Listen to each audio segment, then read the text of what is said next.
നമ്മുടെ തൃശ്ശൂർ ജില്ലയിലെ LPSA rank holder ആണ് വാഹിദ എന്ന് പറയുന്നത്. 4 കുട്ടികളെയും വെച്ചിട്ടാണ് ഈ ഒരു പഠിത്തം അല്ലെ. അപ്പൊ ഈ ഒരു LPSAയുടെ പ്രിപ്പറേഷൻ സമയത്ത് നേരിടേണ്ടി വന്ന ഏറ്റവും വലിയ വെല്ലുവിളി എന്ന് പറയുന്നത് മക്കള് തന്നെയായിരിക്കും അല്ലെ. 1 2 അല്ല അധികം 4 കുട്ടികൾ എന്ന് പറയുമ്പോൾ ശരിക്കും വളരെ ഹാപ്പിയാണ്. അതോടൊപ്പം തന്നെ ടാസ്കും ആണ് അല്ലെ. അപ്പൊ അതെങ്ങനെയായിരുന്നു അതൊക്കെ മറികടന്നത്? അതെ, ഞാൻ എന്റെ ക്ലാസ്സുകള് എയിംസിനോടൊപ്പം ആരംഭിച്ചപ്പോൾ മുതല് അടുക്കളയിൽ വെച്ചായിരുന്നു അധിക ക്ലാസ്സുകളും ഞാൻ കേട്ടിരുന്നത്. അപ്പൊ സ്വാഭാവികമായിട്ടും നല്ല ശബ്ദമായിരിക്കും.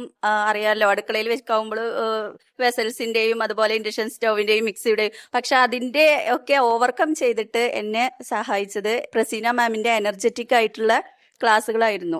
ഞാൻ വളരെ താങ്ക്സ് ഉണ്ട് മാമിന്റെ ക്ലാസ്സിന്. അതുപോലെ നോം ചോംസ്കിലേക്കും ബ്രൂണറിലേക്കും അതുപോലെ വൈഗോട്സ്കിലേക്കും വളരെ സുഗമമായിട്ട് ഞങ്ങളെ എത്തിച്ചു തന്നത് ബാലകൃഷ്ണൻ സാറിന്റെ സൈക്കോളജി ക്ലാസ്സുകളാണ്. അതും എടുത്തു പറയേണ്ടി വരുന്നു. എല്ലാ ടീച്ചേഴ്സിനും, എയിംസിലെ എല്ലാ ടീച്ചേഴ്സിനും പ്രത്യേകം നന്ദി പറയുന്നു. ആ സമയത്ത് ഈ ഒരു കൂടെ നിന്ന ഫാമിലി അല്ലെ, അപ്പൊ ഒരു ഫാമിലിയുടെ സപ്പോർട്ട് എത്രത്തോളം ഉണ്ടായിരുന്നു? അതെ, എന്റെ ഫാമിലിയുടെ സപ്പോർട്ട് കൊണ്ട് മാത്രമാണ് എനിക്ക് ഇവിടെ എത്താൻ സാധിച്ചത്. കാരണം വളരെ ചെറുപ്പത്തിൽ തന്നെ എന്റെ വിവാഹം കഴിഞ്ഞിരുന്നു.